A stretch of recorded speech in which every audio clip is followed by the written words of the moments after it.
Hello guys, good morning. Ang lulutuin natin ngayon ay adobong chicken gizzard. At mix natin yung pork, ayan, na adobo ko na. Start na akong gisa.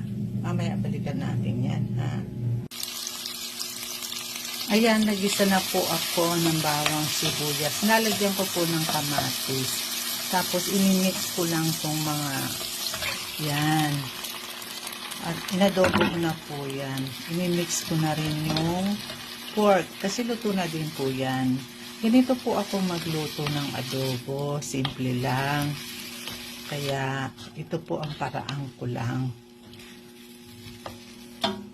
Sige po. Mamaya, luto na yan. Yan guys. Luto na. Yummy. Now it's ready. Let's eat. Thank you for watching. Bye.